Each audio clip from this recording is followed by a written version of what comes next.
Hello, this is Professor Rajlakshmi. In this video, I will be giving an introduction on the learning of jurisprudence. So ఇది నేను తెలుగులో చేద్దాం అనుకుంటున్నాను. Reason ఏంటంటే చాలామంది students studying jurisprudence is difficult task అని చెప్తూ ఉంటారు. పర్టికులర్గా తెలుగు మీడియం నుంచి వచ్చిన స్టూడెంట్స్ వాళ్ళు ఎక్కువ డిఫికల్టీ ఎక్స్ప్రెస్ చేస్తుంటారు. కాబట్టి కొన్ని టాపిక్స్ తెలుగులో ఎక్స్ప్లెనేషన్ వాళ్ళకి కానీ దొరికితే దిస్ వుడ్ బి యూస్ఫుల్ అని అనుకుంటున్నాను. సో ఎనీవే ఈ వీడియో తెలుగులో నేను ప్రజెంట్ చేస్తున్నాను. కాకపోతే ఇది మిక్స్డ్ లాంగ్వేజ్లో ఉంటుంది. ఇంగ్లీష్ వాడుతుంటాను for convenience purpose obviously. So ఈ వీడియోలో నేను ఈ పర్టికులర్ టాపిక్లో 3 క్వశ్చన్స్ని నేను అడ్రస్ చేయబోతున్నాను. ఒకటి ఏంటంటే జూరిస్ప్రుడెన్స్ మీనింగ్ ఏంటి, రెండోది ఈ సబ్జెక్ట్కి మిగిలిన సబ్జెక్ట్స్ ఆఫ్ లాకి ఏమైనా తేడా ఉందా, మూడోది ఈ సబ్జెక్ట్ నేర్చుకోవడం వల్ల ప్రాక్టికల్ ఇంపార్టెన్స్ ఏదైనా ఉందా. ఈ 3 క్వశ్చన్స్ని నేను అడ్రస్ చేద్దాం. జూరిస్ప్రుడెన్స్ అంటే అన్న వర్డ్ యాక్చువల్గా అది చాలా అన్ఫెమిలియర్గా ఉండే టర్మ్. ఇప్పుడు లా సబ్జెక్ట్లో లా కోర్స్లో చేరే చాలా స్టూడెంట్స్కి చాలా లా రిలేటెడ్ టర్మ్స్ బాగానే ఫెమిలియర్గానే వినపడుతూ ఉంటుంది. కాకపోతే జూరిస్ప్రుడెన్స్ అన్నది లా కోర్స్లో చేరి ఆ పర్టికులర్ సబ్జెక్ట్ నేర్చుకోవాల్సిన ఇది వచ్చే వరకు కూడా వాళ్ళకి ఈ టర్మ్ జూరిస్ప్రుడెన్స్ అన్నది కామన్గా ఎక్కడ విని ఉండరు. రీజన్ ఏంటంటే first of all it is not an English expression like other సబ్జెక్ట్స్లో వచ్చే ఎక్స్ప్రెషన్ లాగా ఇంగ్లీష్ ఎక్స్ప్రెషన్ కాదు, ఇది లాటిన్ ఎక్స్ప్రెషన్. రెండోది ఏంటంటే ఇది అంటే ఇంగ్లీష్ లాంగ్వేజ్లో టర్మా కాదా అన్నదానికంటే ముఖ్యంగా దీని నేచర్ ఆఫ్ స్టడీ వలన కూడా ఇది మెయిన్ స్ట్రీమ్లో సర్క్యులేట్ అయ్యే వర్డ్ అయితే కాదు. అందులో అది ఇంగ్లీష్ వర్డ్ కూడా కాకపోవడంలో ఆ మెయిన్ స్ట్రీమ్లోకి రాలేదు.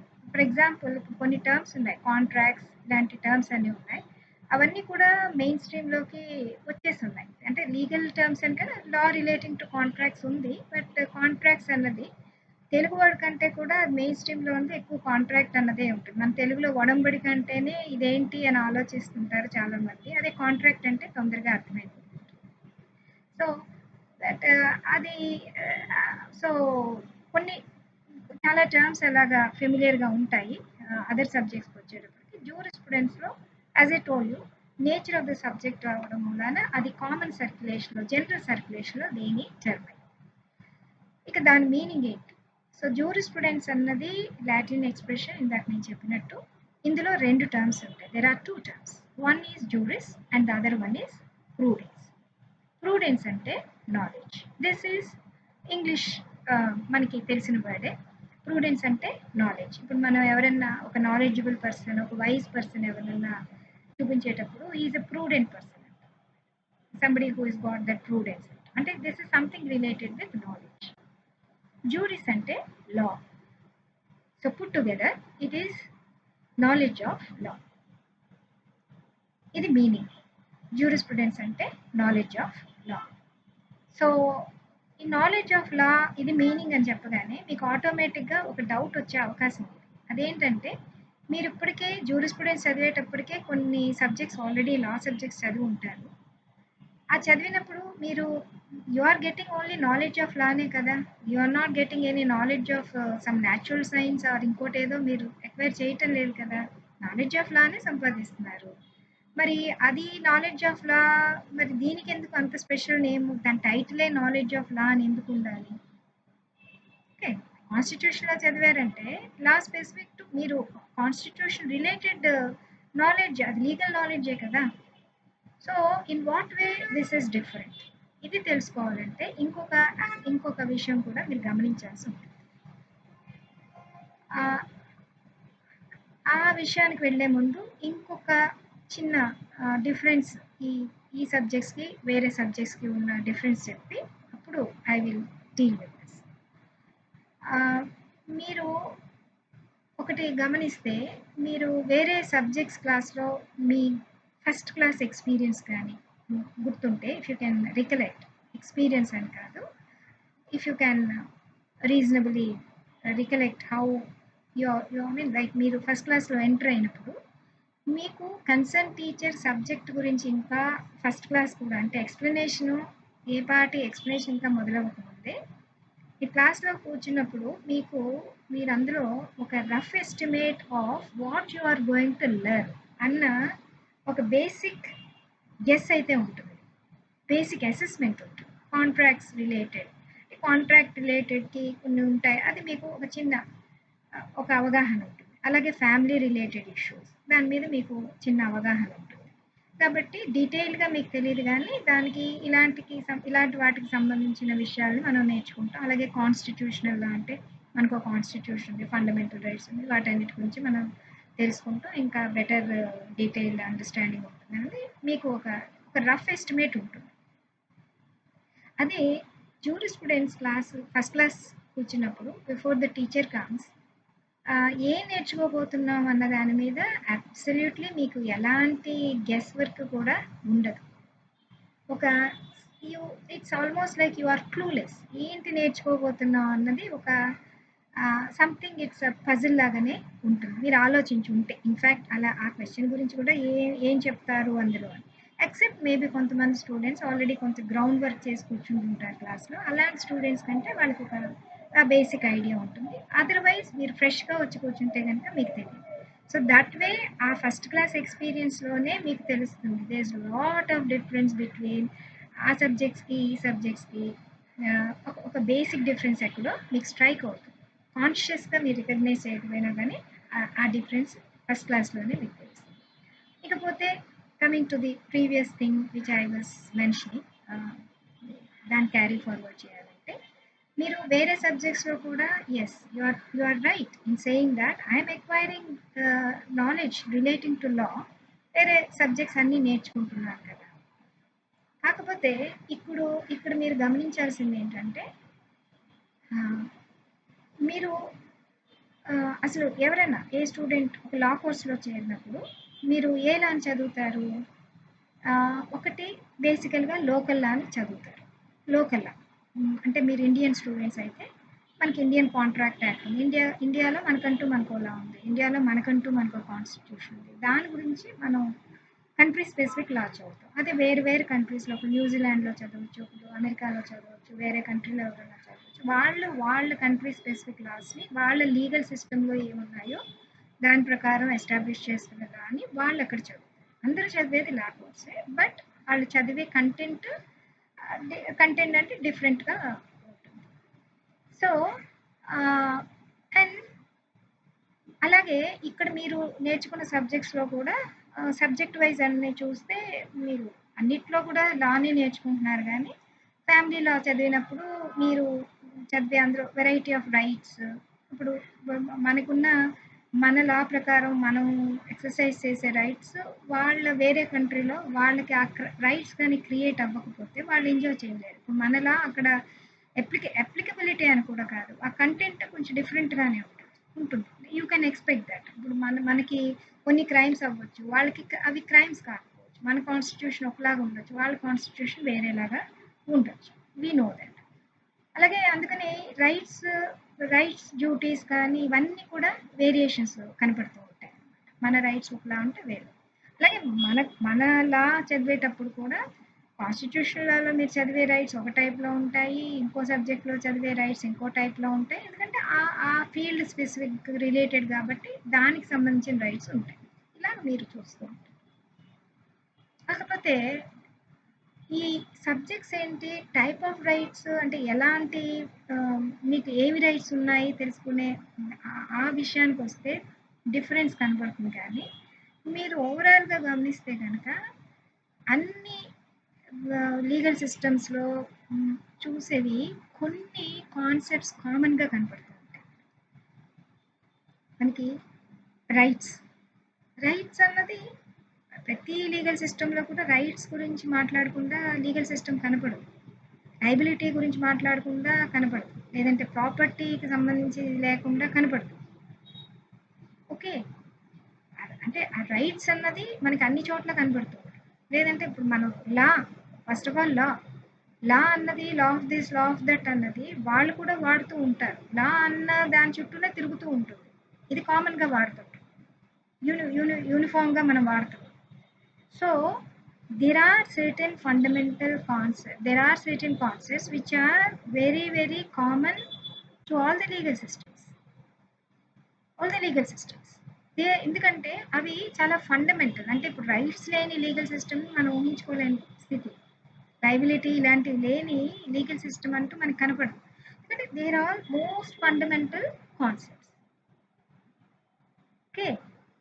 సో, ఇక్కడ జ్యూరిస్ప్రుడెన్స్‌లో మనం ఆ ఫండమెంటల్ కాన్సెప్ట్స్ గురించి మనం నేర్చుకుంటాం. It's not about what rights we have, but it is about what is the right itself, what is law for that matter. Law అంటే ఏంటి, అసలు లా అంటేనే ఏంటి? మీరు law of this, law of that అని చాలా యథేచ్ఛగా మాట్లాడుతుంటాం. మీరు లా కాలేజ్లో చేరిన తర్వాత వేల కొద్దీ సార్లు లా అని వర్డ్ వాడుతూనే ఉంటారు.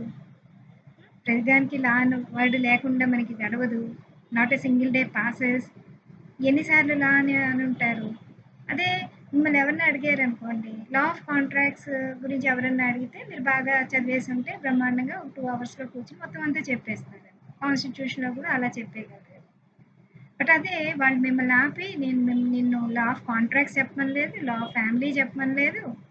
I asked only this basic question, అసలు లా అంటే ఏంటి, tell me the meaning of law. అంటే అన్నిట్లోనూ నువ్వు లా అని వాడుతున్నావు, బట్ లా అంటే ఏంటి? Very fundamental question. నువ్వు ఈ రైట్ ఉంది, ఆ రైట్ ఉంది, ఈ రైట్ ఉంది అంట. అసలు రైట్ అంటే ఏంటి?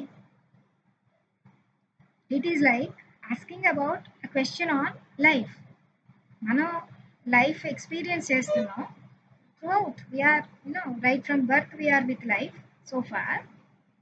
బట్ ఎవరైనా ఆపి వాట్ ఈజ్ లైఫ్ అంటే, this is something that stops you at that point which you cannot answer with all that simplicity. Basic, fundamental question. So అలాంటి ఫండమెంటల్ కాన్సెప్ట్స్ని అడ్రస్ చేసేది జ్యూరిస్ప్రుడెన్స్. అందుకని jurisprudence is considered to be a subject which provides a knowledge of law. అంటే ఈ సెన్స్లో what is law, what are these concepts, ఆ సెన్స్లో knowledge. You are trying to acquire some knowledge కాబట్టి దీన్ని నాలెడ్జ్ ఆఫ్ లా అనడంలో జరిగింది. This addresses fundamental questions which are common for all the subjects, which are common for all the legal systems. All pervading అనొచ్చు ఒక రకంగా చెప్పాలంటే. So, this is that most unique feature about this subject of jurisprudence. Many అంటే variety of questions address చేస్తుంటుంది అనమాట. లా అనగానే మనకి అది ఆబ్లిగేటరీ అని ఒక ఇమీడియట్ ఐడియా మనకి తడుతుంది. బట్ ఎందుకు ఆబ్లిగేటరీ అవ్వాలి, ఎందువల్ల దానికి అథారిటీ ఉంది, వాట్ మేక్స్ ఇట్ అథారిటేటివ్, దాని సోర్స్ ఆఫ్ అథారిటీ ఏంటి, లా ఎలా ఉండాలి, లా ఏం చేయాలి. In general it's not about constitutional law, it's not about property law, అది కాదు. లా అంటే సో ఇంత ఫండమెంటల్ నోషన్స్ చెప్తుంది కాబట్టి this is about fundamental principles. It is a study of fundamental concepts and fundamental principles. అందుకే దీన్ని కొంతమంది లాస్ట్కి I think he said it is eye of the law. He called it as eye of the law. కొంతమంది grammar of law అంటారు. So దీన్ని ఒక రకంగా mother of all subjects అనొచ్చు, లేకపోతే మాస్టర్ ఆఫ్ ఆల్ సబ్జెక్ట్స్ అనొచ్చు. బేసిక్గా this is a foundation for all the branches of law. ఇది ఫౌండేషన్. సో జ్యూరిస్ప్రుడెన్స్లో మీరు ఆ ఫౌండేషనల్ అండర్స్టాండింగ్ని డెవలప్ చేయబోతున్నారు. అంటే which means you are getting in to the roots of it.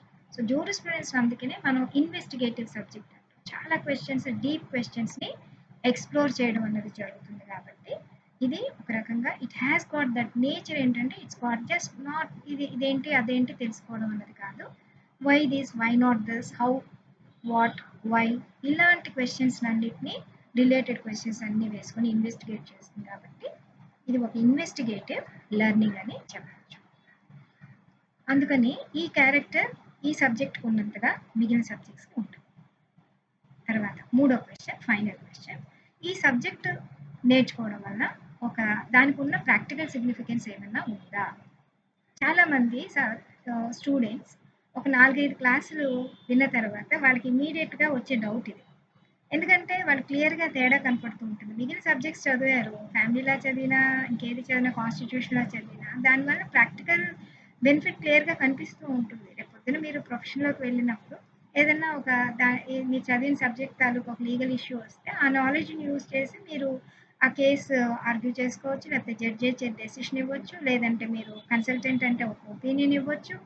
ఏదో మీకు డైరెక్ట్ యూజ్ అయితే మీకు కనపడుతుంది. జూరిస్ప్రుడెన్స్లో ఎంతసేపు మీకు విన్నది థియరీస్, లా అంటే ఏంటి, వీళ్ళేం థియరీ చేశారు, వాళ్ళేం థియరీ చేశారు, ఇదే కనపడుతుంది. ఆటోమేటిక్గా ప్రాక్టికల్గా వాళ్ళకి ఉపయోగం ఏమీ కనపడదు. They don't find automatic. ఎందుకంటే మామూలుగా కూడా మీరు అబ్జర్వ్ చేస్తే ఎప్పుడైనా ఏదైనా జడ్జ్మెంట్ వాట్ ఈజ్ లా అని చెప్తూ ఒక జడ్జ్మెంట్ ఏదైనా వచ్చిందా? లేకపోతే వాట్ ఈజ్ లా అని ఆర్గ్యూ చేస్తే అదే ఒక్క ఎక్స్క్లూజివ్గా దాని మీద ఏమైనా ఆర్గ్యుమెంట్ జరిగిందా? లేదంటే ఏదైనా కేసు వస్తే according to section so and so of Indian penal code అని ఆర్గ్యూ చేస్తారు తప్పించి అకార్డింగ్ టు జూరిస్ప్రుడెన్స్ అని ఎక్కడ మీరు డైరెక్ట్గా అలా వినరే. జూరిస్ప్రుడెన్స్ డైరెక్ట్గా అలాగా మీరు అప్లై చేయరు కదా, ఇట్స్ ఓన్లీ థియరీ. కాబట్టి ఆటోమేటిక్గా అలా అనిపించడంలో ఆశ్చర్యం ఏమీ లేదు. దానికి ఏమి ప్రాక్టికల్ సిగ్నిఫికెన్స్ లేదు. అందుకని దాని మీద చాలా ప్రెజుడికల్ ఒపీనియన్ చాలామంది స్టూడెంట్స్లో ఉంటుంది. At the most, okay, this is one of the subjects kabatti, let me clear that subject because otherwise I don't get qualified to get my law degree, so let me finish it off somehow. Finish it off and okay, దాని తర్వాత దీనికి దాని వల్ల మనకి ఏమీ ప్రయోజనం లేదు అని ఒక ప్రెజుడికల్ ఒపీనియన్ అయితే చాలా మందిలో ఉంటుంది. అది నిజమా అంటే కాదు. ఎందుకు కాదు అంటే ఫస్ట్ ఆఫ్ ఆల్ మీరు తెలుసుకోవాల్సింది ఏంటంటే దీనిలో కనపడేది డైరెక్ట్ యూటిలిటీ కనపడదు, కానీ ఇండైరెక్ట్ యూటిలిటీ చాలా ఉంటుంది. సో మనం తెలుసుకోవాల్సిందంటే ఒక ఉపయోగం, ఒక ప్రయోజనం అన్నది డైరెక్ట్గా కనబడితేనే అది ప్రయోజనం అవుతుందా? కనబడిన ప్రయోజనాలు చాలా ఉంటాయి. ఓకే, సో అది ఒక వాల్యూ అంటే ఒక this is something to do with that's a invisible value అని చెప్పచ్చు. కనపడదు కానీ దట్ హెల్ప్స్ యూ అలా ఒక లాట్ ఆఫ్ సపోర్ట్ ఇస్తూ ఉంటుంది అనమాట. ఫ్రమ్ అంటే ఒక it is something like when you actually get in to the professional line వచ్చినప్పుడు మీకు ఇంకా అప్రిషియేట్ చేయగలుగుతారు. But I will try to give you some explanation about this practical use. Say for example, do you think that law profession is something as a matter of a professional what to say ఒక mechanical exercise లాంటిదా? మీరు just థరోగా లా ఏంటి ఉంది, అంటే sections ఏమున్నాయి అవన్నీ తెలుసుకుంటే judgements చాలా వరకు మనం తెలుసుకుంటే సరిపోతుంది, కొత్త కొత్త జడ్జ్మెంట్స్ ఏమొచ్చినా తెలుసుకుంటూ వెళ్తే సరిపోతుంది. Is that all? అంటే సపోజ్ టిపికల్గా ఒక కేసు వచ్చింది అని అనుకుందాం. యాజ్ ఎ లాయర్ మీరు ఒక కాంట్రాక్ట్ రిలేటెడ్ కేసు అని అనుకుంటే ఆ సెక్షన్ రెలవెంట్ సెక్షన్ని మీరు కోట్ చేస్తారు, దాన్ని మీ ఫ్యాక్ట్స్కి అప్లై చేస్తారు, తర్వాత మీకు సపోర్ట్ చేయడానికి ఒక కేసును వెతుక్కుంటారు, ఆ కేసుని సపోర్ట్ చేస్తూ you can make your argument, that's fine.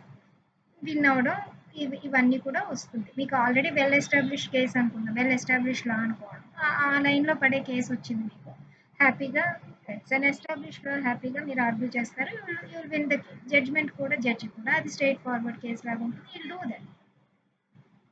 కానీ is that all? Is that all? Just అంత మెకానికల్గా ఉంటుంది.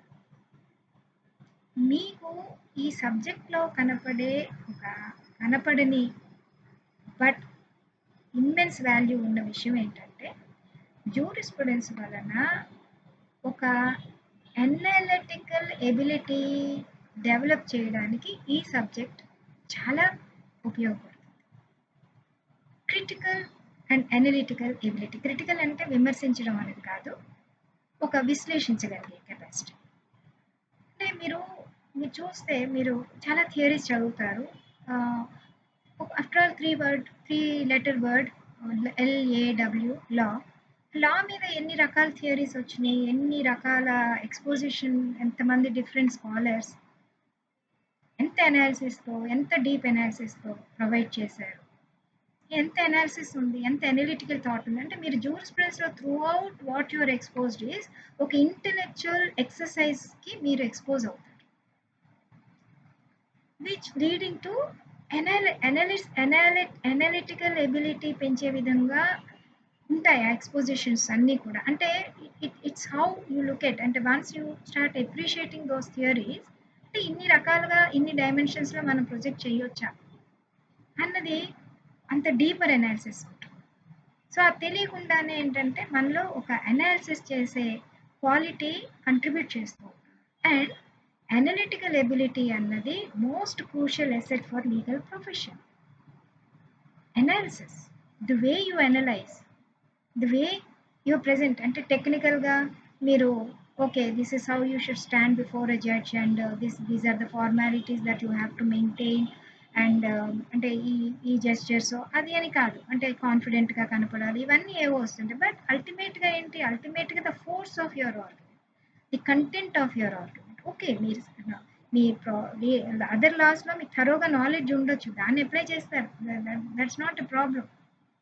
కానీ దాన్ని అంత మెకానికల్గా ఎక్సర్సైజ్ చేయడం అన్ని వేళలా సరిపోదు.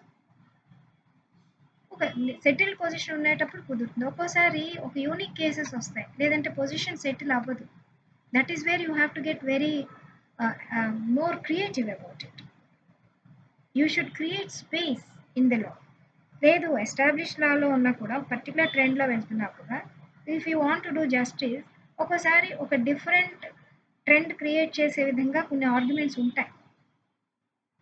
దెర్ ఆర్ మెనీ లాయర్స్, కొంతమంది lawyers they are out standing lawyer, judges out standing judges ఉంటారు. మీరు వాళ్ళలో కామన్ పాయింట్ ఏంటంటే వాళ్ళకున్న ఎనలిటికల్ ఎబిలిటీ, ఎంత క్వాలిటీ ఆఫ్ ఎనలిటికల్ ఎబిలిటీ వాళ్ళల్లో ఉంటో అంత క్వాలిటీ ఆఫ్ అవుట్పుట్ వాళ్ళు చేసే వర్క్లోంచి వస్తుంది.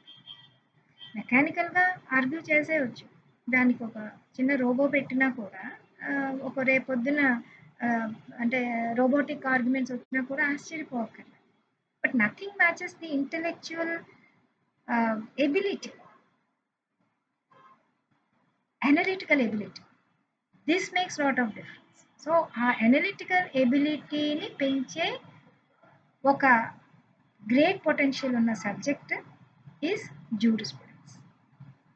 Critical thought process. It can. So, I mean, this is something like, and number of times you found that ఒక క్రియేటివ్ జడ్జ్మెంట్స్ చాలా వచ్చాయి, క్రియేటివ్ ఆర్గ్యుమెంట్స్ చాలా వచ్చినాయి. లేదంటే కొన్ని మెకానికల్గా అయినా కూడా ఒక్కోసారి మనం చాలా ఆశ్చర్యంగా ఉంటుంది అనమాట. ఇది ఈ అప్లై చేస్తే ఇదే కదా అల్టిమేట్ అవుట్కమ్ అని అనుకుంటాం. దాని మీద కొన్ని జోక్స్ కూడా ఉంటాయి, మ్యాథమెటిషియన్స్కి లాయర్స్కి కంపేర్ చేస్తూ 1+1 అంటే మ్యాథమెటిషియన్ చాలా టిపికల్గా 2 అనే చెప్తాడు. లాయర్ని అడిగితే నీకు ఎంత కావాలో చెప్పు నేను అంత చేస్తానంటే 1+1 అంటే. So how he will be able to do it, it's only because of that ability, intelligent thinking process వలన, దట్ క్రియేటివ్ ప్రాసెస్ వలన. But then it cannot be totally ఏదో అవుట్ ఆఫ్ ఎయిర్లోంచో లేకపోతే అట్లా అని కాదు. అది అంటే you should be able to substantiate your argument. అది రావాలంటే one should be expose to those differential dimensions. అంటే మీరు జూరిస్ప్రుడెన్స్ చదవడంలో ఒక వైడ్ యాంగిల్ని మీరు డెవలప్ చేసుకున్నట్టు అబౌట్లో. So that helps a lot. అది మనకి డైరెక్ట్గా కనపడకపోవచ్చు, ఇది కాంక్రీట్ వే అని కనపడకపోవచ్చు, but it makes lot of difference. అలాగే రీసెర్చర్స్ విషయంలో, even for research also, like it has to be a work of great analysis. Research quality eppudu best quality of research and the greater analysis it has. So if you have to do any research in the field of law, obviously a jurisprudential dimensions లో తీసుకొచ్చిన presentations కి మిగిలిన వాటికి చాలా class difference అనేది కనబడుతూ ఉంటుంది. So this has got an immense significance, particularly for this field, because law is intimately connected with life situations. ఈ jurisprudential థింకింగ్ ఇచ్చే చాలా చాలా డైమెన్షన్స్ కూడా చాలా మ్, అంటే లైఫ్ కనెక్టెడ్ పర్స్పెక్టివ్స్ కూడా చాలా ఉంటాయి. సొసైటీ కనెక్టెడ్ పర్స్పెక్టివ్స్ చాలా ఉంటాయి. So having those wider dimensions, not something which is there in the book as something as a letter of the law or a pronounced judgment అన్నది కాదు. Because the beauty of the law, in the law profession lies in bringing life to the law and um, making and applying law to the life situations. So ఇందులో the quality of thinking, quality of thought process, this makes lot of difference. So that analytical capacity is something what you can expect from learning the subject of jurisprudence. So I hope while you begin to learn your subject of jurisprudence, you will bear this in mind, and then uh, don't develop a prejudicial opinion that after all this is a theoretical one and it's okay. It's okay. I'll just do it just as a matter of learning a particular course. That's all. And it has no. So this I'm closing my introduction to. I did not put it as learning introduction to jurisprudence, but rather I put it as introduction to learning of jurisprudence.